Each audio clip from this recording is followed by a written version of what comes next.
Hello dear students, welcome to my YouTube channel Ashraful sir. আজি আমি class 8 ইংৰাজী সাবজেক্টৰ chapter 1 the prince of পানী thing পাৰ্টৰ প্ৰশ্ন উত্তৰসমূহ আলোচনা কৰিম। ভিডিঅ'টো আৰম্ভ কৰাৰ আগতে তোমালোকে যদি এতিয়ালৈকে মোৰ চেনেলটো সাবস্ক্ৰাইব কৰা নাই তেনেহ'লে চেনেলটো সাবস্ক্ৰাইব কৰি ল'বা আৰু লগতে বেল আইকনটো টিপি দিবা। কাৰোবাক যদি এই পাৰ্টৰ PDF ফাইল দৰকাৰ হয় তেনেহ'লে কমেন্ট বক্সতে মোক জনাবা, মই এই পাৰ্টৰ PDF ফাইলৰ লিংক দি দিম। ঠিক আছে, এতিয়া আমি আৰম্ভ কৰিছোঁ। পাৰ্টৰ নাম হৈছে দ্য প্ৰিন্স অফ পানী থিং। ইয়াত পানী থিং শব্দটোৰ অৰ্থ হৈছে এখন ঠাইৰ নাম আৰু প্ৰিন্স মানে হৈছে ৰাজকুঁৱৰ। তো পাৰ্টৰ নাম হ'লগৈ পানী থিঙৰ ৰাজকুঁৱৰ। পাৰ্টত খগেন নামৰ এজন ল'ৰাইক কিদৰে দুঃসাহসিকতাৰে তেওঁৰ বন্ধুবৰ্গৰ সৈতে মিলিত হৈ এক বৃহৎ বানপীড়িত অঞ্চলৰ লোকৰ জীৱন উদ্ধাৰ কৰিছিল সেই সম্পৰ্কে বৰ্ণনা কৰা হৈছে। পাৰ্টৰ স্কুলত তোমালোকক ছাৰ বাইদেৱে বুজাই দিব। আমি এই ভিডিঅ'টোত অকল ইয়াৰ প্ৰশ্ন উত্তৰসমূহ আলোচনা কৰিম। গতিকে দেৰি নকৰাকৈ আমি প্ৰশ্ন উত্তৰসমূহলৈ আগবাঢ়িছোঁ। Question number 1. Answer the following questions to check your understanding. তোমালোকে পাঠ্য পঢ়ি কিমান দূৰ বুজি পাইছা সেইটো পৰীক্ষা কৰিবলৈ তলত দিয়া প্ৰশ্নসমূহৰ উত্তৰ কৰা। A number. Why did the people of Sitolia and the neighboring villages panic? Sitolia আৰু ইয়াৰ ওচৰৰ গাঁৱৰ মানুহসকল কিয় আতংকিত হৈছিল, কিয় বৰ ভয় খাইছিল? ইয়াত পেনিক শব্দৰ অৰ্থ হৈছে আতংকিত হোৱা বা খুব ভয় খোৱা। Answer. The people of Sitolia and the neighboring villages panicked because the swelling water of the Brahmaputra continued rising due to heavy rainfall. Sitolia আৰু ইয়াৰ ওচৰৰ গাঁৱৰ মানুহসকল খুব আতংকিত হৈছিল কাৰণ ব্ৰহ্মপুত্ৰৰ পানী গধুৰ বৰষুণৰ কাৰণে ক্ৰমান্বয়ে বাঢ়ি গৈছিল। এই নম্বৰ প্ৰশ্নটো হৈ গ'ল। এতিয়া আমি বি নম্বৰ প্ৰশ্ন আলোচনা কৰিম। What happened when the embankment at Sitolia village was breached? Sitolia গাঁৱত থকা মথাউৰিটো ভাঙি যোৱাৰ কাৰণে কি ঘটিছিল? ইয়াত ইম্বাংমেণ্ট শব্দটোৰ অৰ্থ হৈছে মথাউৰি আৰু ব্ৰিজ শব্দটোৰ অৰ্থ হৈছে ভাঙি যোৱা। Answer. When the embankment of Sitolia village was breached, in no time huge waves of water broke into the villages and rolled over some of the housetops. The village folks huddled on rooftops of the changhors and the animals were being swept away. যেতিয়া চিতলীয়া গাঁৱৰ মথাউৰিটো ভাঙি গৈছিল তেতিয়া ততালিকে ডাঙৰ ডাঙৰ পানীৰ ঢৌ গাঁওখনত প্ৰৱেশ কৰিছিল আৰু ঘৰৰ চালৰ ওপৰলৈকে উঠি গৈছিল। গাঁৱৰ মানুহসকল সিহঁতে চাংঘৰৰ চালৰ ওপৰত উঠিছিল আৰু জীৱ জন্তুবিলাকক পানীয়ে উঠাই লৈ গৈছিল। ইয়াত swept away মানে হৈছে উঠাই লৈ যোৱা, roof মানে হৈছে চাল, housetops মানে ঘৰৰ মুধচ, ব্ৰক মানে হৈছে হঠাৎ দেখা দিয়া বা হঠাৎ প্ৰৱেশ কৰা, ব্ৰিজড মানে হৈছে ভাঙি যোৱা আৰু ইম্বাংমেণ্ট মানে হৈছে মথাউৰি। এতিয়া question number C. What action did Khoghen and his classmates take to rescue the villagers of Sitolia? Sitolia গাঁৱৰ মানুহসকলক উদ্ধাৰ কৰিবলৈ খগেন আৰু তেওঁৰ সহপাঠীসকলে কি পদক্ষেপ হাতত লৈছিল? ইয়াত ক্লাছমেট শব্দৰ অৰ্থ হৈছে সহপাঠী আৰু একশ্যন শব্দটোৰ অৰ্থ হৈছে পদক্ষেপ বা কাম। Answer. To rescue the villagers, Khoghen and his friends made 5 rafts and rushed to Sitolia along with Khoghen's boat. গাঁৱৰ মানুহসকলক উদ্ধাৰ কৰিবলৈ খগেন আৰু তেওঁৰ বন্ধুসকলে 5খন কলৰ ভূৰ বনাইছিল আৰু সিহঁতে খগেনৰ নাওখনৰ সৈতে চিতলীয়া গাঁওখনলৈ খৰখেদাকৈ গৈছিল। ৰেস্কিউ মানে হৈছে উদ্ধাৰ কৰা, ৰাফ্টছ মানে হৈছে কলৰ ভূৰ, ৰাষ্ট মানে হৈছে খৰখেদাকৈ যোৱা। তো খগেনৰ দেউতাকৰ এখন নাও আছিল, সেইখন নাৱৰ সৈতে আৰু 5খন সিহঁতে কলৰ ভূৰ বনাইছিল আৰু একেলগে সিহঁতে চিতলীয়া গাঁৱৰ মানুহসকলক উদ্ধাৰ কৰিবলৈ খৰখেদাকৈ গৈছিল। Question number D. How did Khoghen and Dambaru rescue Dr. Hathi Barua and Monibai Deo? Khagen আৰু ডাম্বাৰুৱে কিদৰে ডক্টৰ হাতী বৰুৱা আৰু মণিবাই দেওক উদ্ধাৰ কৰিছিল? Answer. Khoghen and Dambaru steered the boat towards the dispensary and helped Dr. Hathi Barua and Monibai Deo to step into the boat. But on returning, the boat capsized due to a whirlpool and everyone fell into the flood water. Once again, Khoghen was quick to respond and rescued them safely to the relief camp. Khagen আৰু ডাম্বাৰুৱে পোনে পোনে নাওখন ডিস্পেন্সাৰীলৈ লৈ গৈছিল আৰু সিহঁতে doctor হাতী বৰুৱা আৰু মণি বাইদেউক নাওখনত উঠিবলৈ সহায় কৰিছিল। কিন্তু যেতিয়া উভতি আহি আছিল তেতিয়া নাওখন ওলটি গৈছিল এটা চাকনৈয়াত পৰি আৰু প্ৰতিজন নাৱত থকা মানুহে বানপানীৰ পানীত পৰি গৈছিল। আকৌ খগেন খুব সোনকালে কি কৰিছিল, ৰেছপন্ড কৰিছিল আৰু সিহঁতক নিৰাপদে ৰিলিফ কেম্পলৈ উদ্ধাৰ কৰি আনিছিল। তো ইয়াত কেপচাইজ শব্দটোৰ অৰ্থ হৈছে ওলটি যোৱা আৰু হুইলফুল শব্দটোৰ অৰ্থ হৈছে চাকনৈয়া।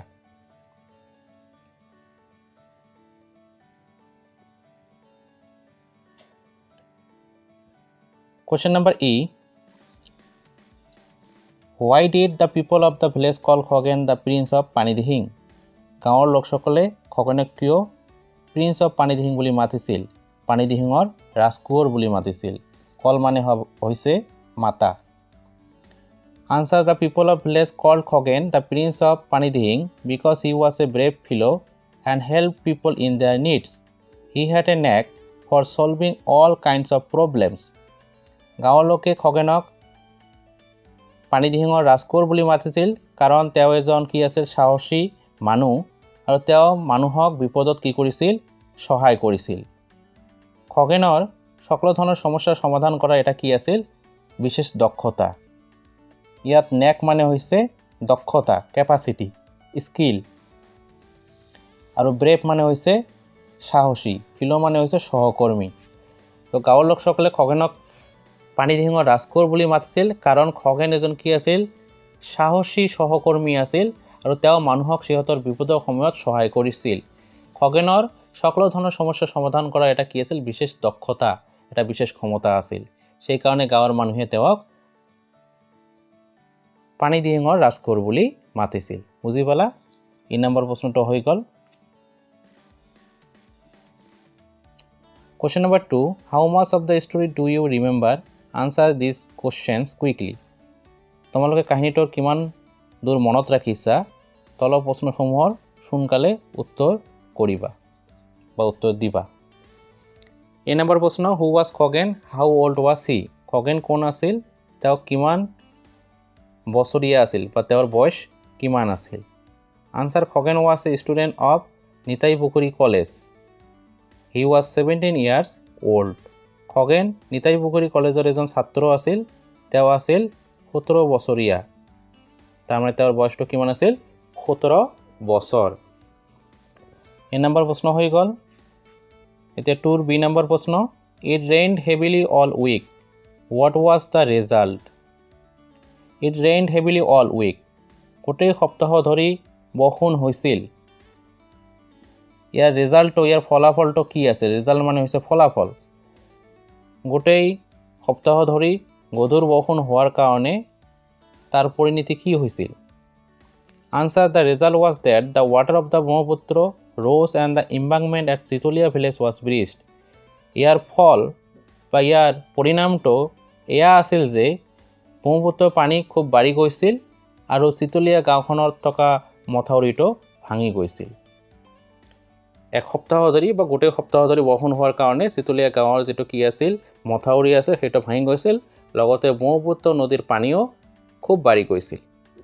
এইটোৱে আছিল কি? ৰেজাল্ট। বি নম্বৰ প্ৰশ্ন হৈ গ'ল। এতিয়া চি নম্বৰ প্ৰশ্ন, in moments huge waves of water broke into the villages. What is the situation called? মুহূৰ্তৰ ভিতৰত ডাঙৰ ডাঙৰ পানীৰ ঢৌ গাঁৱত প্ৰৱেশ কৰিছিল। এই ঘটনাটোক, এই পৰিস্থিতিটোক কি কোৱা হয়?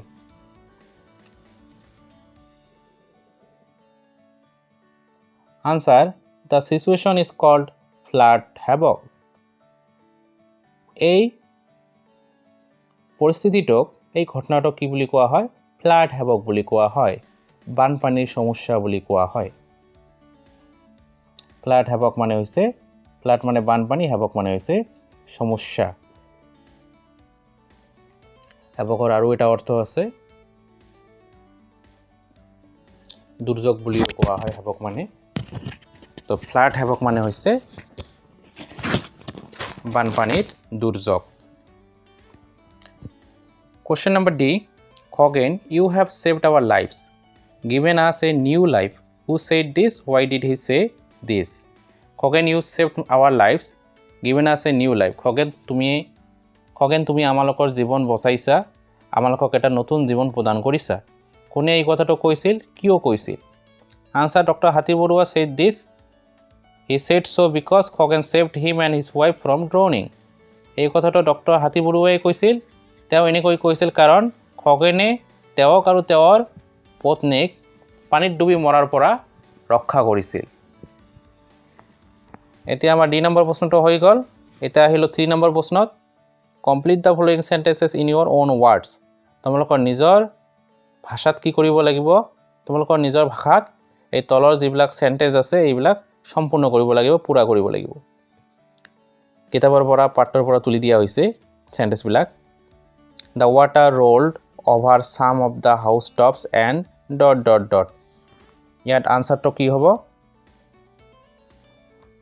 The water rolled over some of the housetops and the air filled with the cries and the wails of the village folk, as well as the mad bellowing of the livestock being swept away.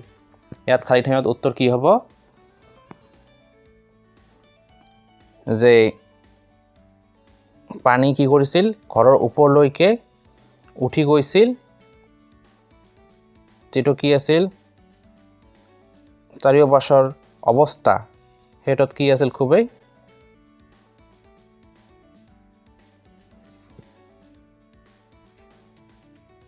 The water rolled over some of the housetops and the air filled with cries and the wail of the village folk, as well as the mad bellowing of the livestock being swept away. এইটো হ'ব খালি ঠাইত। B. By the time the people of Sitolia were evacuated ...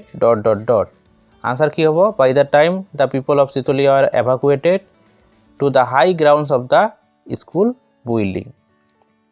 Question number C. Half an hour later, the boat reached the doctor's house ... Here answer to hobo. Half an hour later, the boat reached the doctor's house. It narrowly missed the crashing into the railing of the veranda of the doctor's house.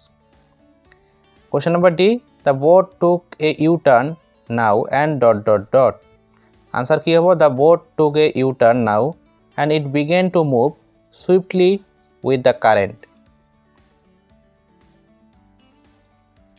Question number E. Dambaru and the 2 other men somehow managed to catch ... Answer. Dambaru and the 2 other men somehow managed to catch hold of the capsized boat that had almost been swept away. তো আমালোকৰ 3 number প্ৰশ্নটো হৈ গ'ল। এতিয়া 4 number প্ৰশ্ন। Read the following.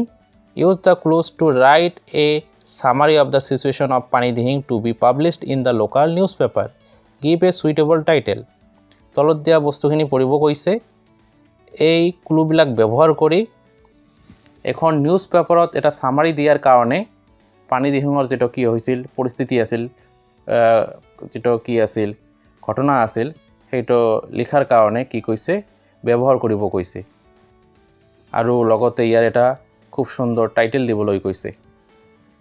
তো প্ৰথম point কি দিয়া আছে? It rained heavily, panic gripped over village, the embankment was breached, villagers took shelter on house tops, villagers from neighboring villages rushed to help, the civil authorities were also informed. In no time, rafts and boats were made ready. Hundreds of villagers were rescued along with their livestock. তো এই প্ৰশ্নটো অলপ পৰিমাণে কঠিন হয়। Actually এইবিলাক এনেকুৱা ধৰণৰ প্ৰশ্ন কি হয় ক্লাছ 9, 10 ফাৰ্ষ্ট ইয়াৰ সেকেন্ড ইয়াৰ মানে হায়াৰ ক্লাছত আহে। তো যিয়ে নহওক তথাপি তোমালোকৰ সুবিধাৰ কাৰণে উত্তৰটো মই ইয়াত কৰি দিছো। তোমালোকে টাইটেল এটা দিবা ফ্লাড ইন পানীদিহিং July 5. তাৰ পিছত লিখিবা Due to heavy rain in Sitolia, the Brahmaputra rose up and panic gripped the villages of Sitolia. As a result of rain, the embankment at Sitolia broke down and water rolled over the villages. So the villagers took shelter on the top of their houses. Villagers from neighboring villages rushed to help with the rafts and boats. The civil authorities were also informed. The affected people were rescued along with their livestock as shifted to a relief camp. তো ইয়াত কি লিখা হ'ল যে পানী দিহিঙত গধুৰ বৰষুণ হোৱাৰ কাৰণে ব্ৰহ্মপুত্ৰৰ পানী বাঢ়ি গৈছিল আৰু গোটেই গাঁৱত কি হৈছিল আতংকই গ্ৰাস কৰিছিল ফলস্বৰূপে চিতলীয়া গাঁৱৰ মথাউৰিটো ভাঙি গৈছিল আৰু গাঁৱৰ ভিতৰত পানী প্ৰৱেশ কৰিছিল গাঁৱৰ মানুহসকলে সিহঁতৰ ঘৰৰ ওপৰত আশ্ৰয় লৈছিল ঘৰৰ চালত আশ্ৰয় লৈছিল ওচৰৰ গাঁৱৰ মানুহে খৰখেদাকৈ সিহঁতক সহায় কৰিবলৈ কৈছিল নাও আৰু কলৰ ভূৰ লৈ যিবিলাক চৰকাৰী কি আছিল কৰ্তৃপক্ষ আছিল সিহঁতে কি কৰিছিল এই পৰিস্থিতি সম্পৰ্কে জনোৱা হৈছিল সিহঁতক আৰু যিবিলাক বানপীড়িত লোক আছিল সিহঁতক কি কৰা হৈছিল সিহঁতৰ যিবিলাক পোহনীয়া জীৱ জন্তু আছিল তাৰ সৈতে ৰিলিফ কেম্প লৈ স্থানান্তৰিত কৰা হৈছিল question number 5 let's learn some grammar বলা আমি কিছু গ্ৰামাৰ শিকো here is the opening line of the story you have just read তুমি এইমাত্ৰ পৰা কাহিনীটোৰ পৰা ইয়াত কি দিয়া আছে ওপেনিং লাইনটো দিয়া আছে মানে প্ৰথম লাইনটো দিয়া আছে ইট ৰেইনড হেভিলি অল উইক গোটেই সপ্তাহ ধৰি গধুৰ বৰষুণ হৈছিল দ্য ৱাৰ্ড হেভিলি গিভছ আছ মোৰ ইনফৰমেশ্যন এণ্ড এডছ সামথিং মোৰ to the meaning of the verb heavily শব্দটোৱে আমাক বেছি তথ্য দিয়ে আৰু ভাৱটোৰ অৰ্থৰ লগত আৰু কিছু কথা যোগ কৰে read the following sentences from the story কাহিনীটোৰ পৰা আৰু কিছুমান শব্দ তলত দিয়া হৈছে এইবিলাক শব্দ তুমি পঢ়া he is a brave fellow they often said the civil authorities at Dimow also had to be informed immediately it nearly missed crashing into the railing of the verandah in all this sentences the word often immediately and nearly tell us মোৰ about the verb এই সকলোবিলাক বাক্যত শব্দ যেনে often immediately আৰু নেৰলি এইবিলাকে ভাৱটো সম্পৰ্কে আমাক অধিক কথা কয় আৰু ভাৱবিলাক কি আছে said inform missed words such as often or immediately that give us more information about a verb are called adverbs শব্দ যেনে অফেন ইমিডিয়েটলি যিয়ে আমাক ভাৱ সম্পৰ্কে অধিক তথ্য দিয়ে তাক কি কয় এডভাৰ্ব বুলি কয় তাৰমানে যিবিলাক শব্দই আমাক ভাৱ সম্পৰ্কে অধিক কথা কয় অধিক তথ্য দিয়ে সেইবিলাক শব্দকে কি বুলি কয় এডভাৰ্ব বুলি কয় এইটো পৰীক্ষাত প্ৰশ্ন আহিব পাৰে তোমালোকে ভালদৰে মনত ৰাখিবা যে এডভাৰ্ব বুলি কাক কয় words such as often immediately that give us more information about a verb are called adverbs যিবিলাক শব্দই আমাক ভাব সম্পৰ্কে অধিক তথ্য দিয়ে বা অধিক কথা কয় সেইবিলাক শব্দক এডভাৰ্ব বুলি কোৱা হয় তো এডভাৰ্ব বিভিন্ন প্ৰকাৰ আছে most common adverb বিলাক হৈছে এক নম্বৰ adverbs of manner যিবিলাক এডভাৰ্বে মেনাৰ বুজায় মেনাৰ মানে হৈছে আচৰণ স্বভাৱ বা ব্যৱহাৰ যেনে বল্ডলি ব্ৰেভলি কুইকলি স্লোলি হেভিলি ইত্যাদি ইট ৰেইনড হেভিলি গধুৰ বৰষুণ হৈছিল নম্বৰ 2 এডভাৰ্বছ অফ টাইম সময়ৰ এডভাৰ্ব এগো সিন্স বিফৰ আৰ্লি সুন অলৰেডি ইয়েট এটসেট্ৰা এইবিলাকে কি বুজায় সময় বুজায় সেইকাৰণে ইহঁতক কি বুলি কোৱা হয় এডভাৰ্বছ অফ টাইম বুলি কোৱা হয় Khagen and Dambaru are coming tomorrow Khagen আৰু ডাম্বৰো অহাকালি আহি আছে 3 number adverbs of place or position স্থান বা ঠাইৰ adverb here there near up down everywhere ইত্যাদি এইবিলাকে প্লেচ বা পজিশ্যন বুজায় মানে স্থান বা ঠাই বুজায় সেইকাৰণে ইহঁতক এডভাৰ্বছ অফ প্লেচ বা পজিশ্যন বুলি কোৱা হয় খগেন ছেট নিয়াৰ ডাম্বৰো খগেন ডাম্বৰৰ ওচৰত বহিছিল 4 নম্বৰ এডভাৰ্বছ অফ ডাইৰেকশ্যন দিশৰ এডভাৰ্ব যিবিলাক এডভাৰ্বে দিশ বুজায় যেনে লেফ্ট ৰাইট টুৱাৰ্ডছ এটসেট্ৰা এইবিলাকে ডাইৰেকশ্যন বুজায় দিশ বুজায় সেইকাৰণে ইহঁতক এডভাৰ্বছ অফ ডাইৰেকশ্যন বুলি কোৱা হয় খগেন টাৰ্ণ লেফ্ট এট দ্য ক্ৰছৰোডছত খগেনে বাওঁফালে ঘূৰি গৈছিল ফালৰি কাটিছিল তো এইটো হৈছে কি লেফ্ট হৈছে adverb of direction 5 number adverbs of frequency always ever never often every day etcetera এইবিলাকে কোনো এটা কাম কিমানবাৰ কৰা হয় বা হৈছে সেই সম্পৰ্কে কয় সেইকাৰণে ইহঁতক ফ্ৰিকুৱেঞ্চি বুলি কোৱা হয় Khagen is always ready to help, Khagen সদায় সহায় কৰিবলৈ প্ৰস্তুত। তো অলৱেজটো হৈছে adverb of frequency.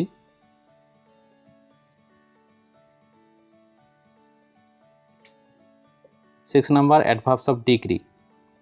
Very, to, very much, enough, so much, of course, rather, heartily, extremely, etc.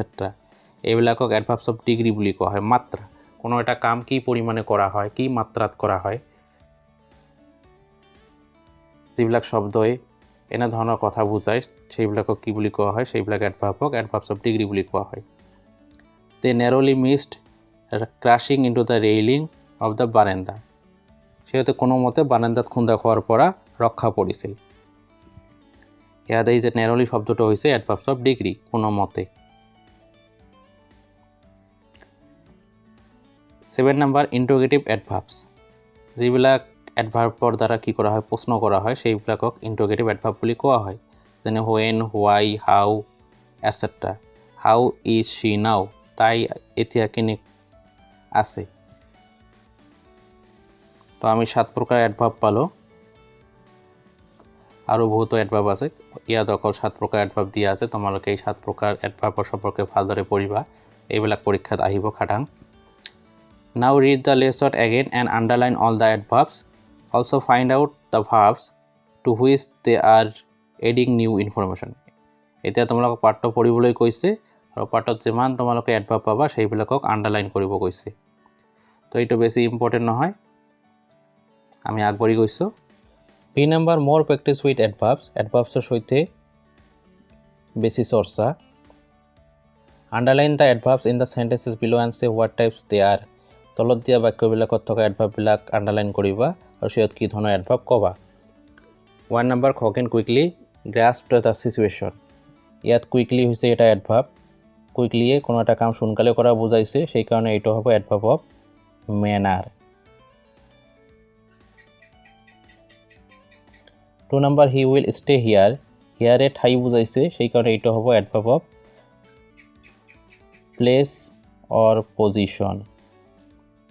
3 number the civil authorities at Dimow had to be informed immediately. Immediately মানে কোনো এটা কাম তৎক্ষণাৎ কৰা বুজাইছে, সেইকাৰণে এইটো হ'ব এডভাৰ্ব অফ মেনাৰ।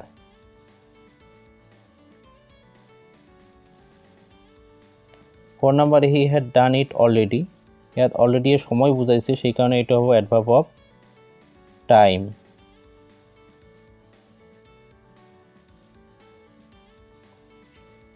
তাৰপিছত 5 number he is strong enough to steer the raft. ইয়াত এনাফটো হৈছে এটা এডভাৰ্ব।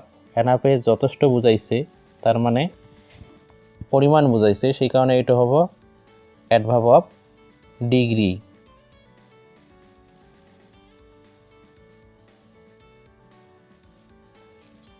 6 number since when has the doctor been stranded. ইয়াত ৱেনটোৱে প্ৰশ্ন কৰিছে, সেইকাৰণে সেইটো হ'ব ইণ্টাৰোগেটিভ এডভাৰ্ব।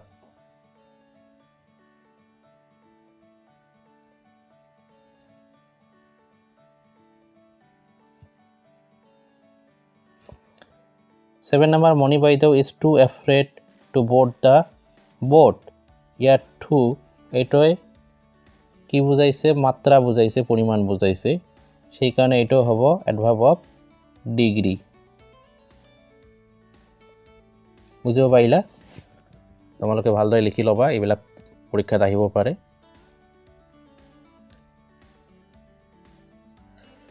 কোৱেশ্যন নম্বৰ 6 আৰু 7 বেছি ইম্পৰ্টেণ্ট নহয়। 8 নম্বৰ প্ৰশ্নটো পঢ়া। ৰিড দিছ নিউজ আইটেম কেয়াৰফুলি। তলত দিয়া যিটো নিউজ আইটেম আছে এইটো যত্ন সহকাৰে পঢ়া।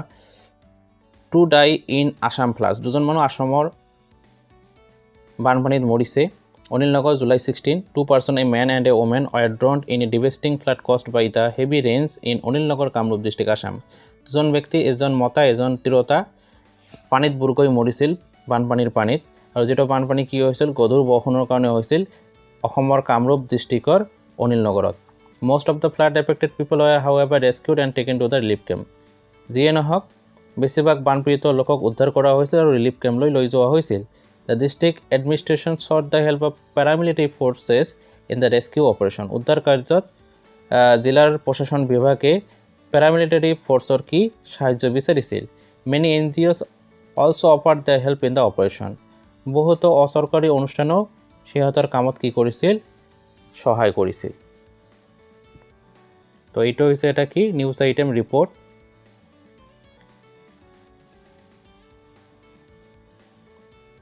এতিয়া ইয়াৰ ওপৰত কিছুমান প্ৰশ্ন দিছে Where did the flood occur? বানপানী ক'ত ঘটিছিল আনসার কি দিয়া আছে The flood occurred in Anilnagar Kamrup district Assam বানপানী ঘটিছিল অসমৰ কামৰূপ জিলাৰ অনিলনগৰত Question number 2 How many people died in the flood কিমানজন মানুহ বানপানীত মৰিছিল আনসাৰ 2 দুজন মানুহ বানপানীত মৰিছিল Question number 3 Where were the flood affected people taken to বানপীড়িত লোকক ক'ত লৈ যোৱা হৈছিল answer the flood affected people were taken to the relief camp বানপীড়িত লোকক রিলিফ ক্যাম্প লৈ যোৱা হৈছিল ৰিলিফ ক্যাম্প মানে হৈছে সাহায্য শিবিৰ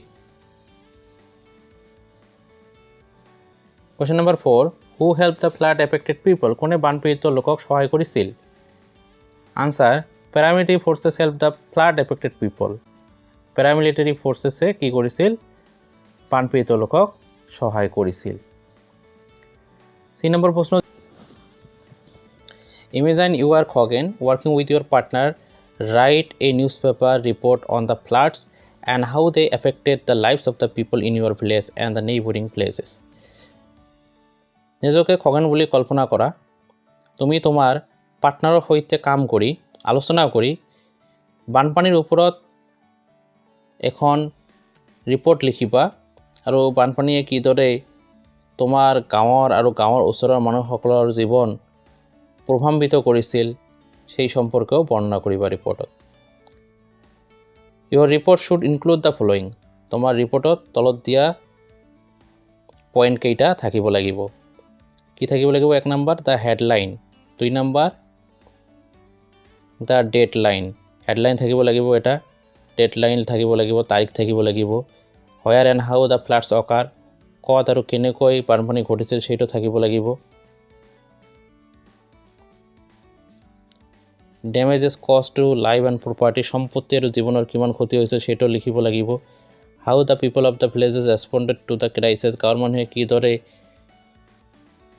প্ৰতিক্ৰিয়া দেখুৱাইছিল সেই সম্পৰ্কে লিখিব লাগিব 6 number how rescue operation were carried out কিদৰে উদ্ধাৰ কাৰ্য সংঘটিত কৰা হৈছে সেই সম্পৰ্কে লিখিব লাগিব 7 number where relief camps were set up ক'ত সাহায্য শিবিৰ স্থাপন কৰা হৈছিল সেইটো লিখিব লাগিব how many people were shifted to the relief camps কিমান মানুহক সেই ৰিলিফ ক্যাম্প লৈ স্থানান্তৰিত কৰা হৈছিল লিখিব লাগিব what steps the government took to provide relief and rehabilitation to the people used information given in the lesson to complete your report আৰু চৰকাৰে কি পদক্ষেপ হাতত লৈছিল সিহঁতক সহায় কৰিবলৈ সেই সম্পৰ্কে লিখিব লাগিব লগতে পাঠৰ পৰা তোমালোকে কি কৰিব পাৰা তথ্য সংগ্ৰহ কৰি বা তথ্য গোটাই লৈ তোমালোকৰ ৰিপৰ্টটো সম্পূৰ্ণ কৰিব পাৰা তো এইটো প্ৰশ্ন হায়াৰ ক্লাছত আহিব তোমালোকৰ ক্লাছত নাহে তোমালোকৰ পৰীক্ষাত নাহে গতিকে চিন্তা কৰাৰ কোনো দৰকাৰ নাই তথাপি তোমালোকে এটা থুলমূলীয়া আভাস লৈ ৰাখিবা যেনেকুৱা আমি ইয়াৰ এটা টাইটেল দিছোঁ ফ্লাড ইন পানীদিহিং ডেডলাইন দিছোঁ Panidihing July 5 Due to heavy rain in Sitolia, the Brahmaputra rose up and panic gripped the villages of Sitolia. As a result of rain, the embankment at Sitolia broke down and water rolled over the villages. So the villagers took shelter on the top of their houses. Villagers from neighboring villages rushed to help with rafts and boats. The civil authorities were also informed. The affected people were rescued along with their livestock and shifted to a relief camp. The civil authority opened a relief camp at the nearest high school. Nearly 1,500 people were shifted to the relief camp. Damage to property was huge. The government provided relief material and declared rupees 15,000 excretion to each flood affected people. তো আমি ইয়াতে এটা তাৰিখ দিছোঁ July 5 due to heavy rain in চিতলিয়াত খুব গধুৰ বৰষুণ হোৱাৰ কাৰণে the Brahmaputra rose up Brahmaputra পানী বাঢ়ি গৈছিল and panic grip the villages of Chitalia আৰু চিতলিয়াৰ গাঁওবিলাকত কি হৈছিল আতংকই গ্ৰাস কৰিছিল as a result of rain বৰষুণৰ ফলস্বৰূপে the embankment at Chitalia broke down চিতলীয়াত থকা মথাউৰিটো ভাঙি গৈছিল and water rolled over the villages আৰু পানী বাগৰি সিহঁতৰ গাঁৱত প্ৰৱেশ কৰিছিল চ' the villagers took shelter on the top of their houses গতিকে গাঁৱৰ মানুহসকলে সিহঁতৰ ঘৰৰ চালত ঘৰৰ ওপৰত কি কৰিছিল আশ্ৰয় লৈছিল villagers from neighbouring villages rush to help with rafts and boats নাও কলৰভূৰ লৈ ওচৰৰ গাঁৱৰ মানুহসকলে সিহঁতক সাহায্য কৰিবলৈ খৰখেদা কৰি কৈছিল the civil authorities R also' ইনফৰ্মড চৰকাৰী কৰ্তৃপক্ষকো কি কৰা হৈছিল ঘটনা সম্পৰ্কে অৱগত কৰোৱা হৈছিল the affected people are rescued along with the live stocks and shifted to a relief camp সিহঁতৰ পোহনীয়া জীৱ জন্তুৰ সৈতে বানপীড়িত লোকক কি কৰা হৈছিল উদ্ধাৰ কৰা হৈছিল আৰু সাহায্য শিবিৰলৈ কি কৰা হৈছিল স্থানান্তৰিত কৰা হৈছিল the civil authority opened a relief camp at the nearest high school ওচৰত থকা হাইস্কুলত চৰকাৰী কৰ্তৃপক্ষই কি কৰিছিল চৰকাৰী মানুহে এটা ৰিলিফ কেম্প স্থাপন কৰিছিল nearly 1500 people are shifted to the relief camp প্ৰায় 1500 মানুহক ৰিলিফ কেম্পলৈ স্থানান্তৰিত কৰা হৈছিল damage to property was huge সম্পত্তিৰ খুব কি হৈছিল ক্ষতিসাধন হৈছিল the government provided relief material and declared ₹15,000 ex gratia to each flood affected family চৰকাৰে কি কৰিছিল ৰিলিফ মেটেৰিয়েল যোগান ধৰিছিল মানুহবিলাকক আৰু ক্ষতিপূৰণ হিচাপে কি কৰিছিল 15,000 টকাৰ ঘোষণা কৰিছিল তো এইটো হৈছে এটা কি ৰিপৰ্ট তোমালোকে এইটো এটা থুলমূল আভাস মনত ৰাখিবা পৰৱৰ্তী হেল্পৰ কাৰণে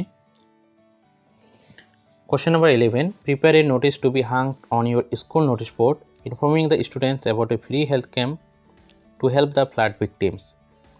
বানপীড়িত লোকক সহায় কৰিবলৈ এটা বিনামূলীয়া স্বাস্থ্য শিবিৰ সম্পৰ্কে ছাত্ৰ ছাত্ৰীসকলক অৱগত কৰাই তোমালোকৰ স্কুলৰ নোটিছ বৰ্ডৰ কাৰণে এখন নোটিছ প্ৰস্তুত কৰা answer notice it is for information to all students of our school that a free health camp is arranged at our school on August 7 to help the flood victims of our place.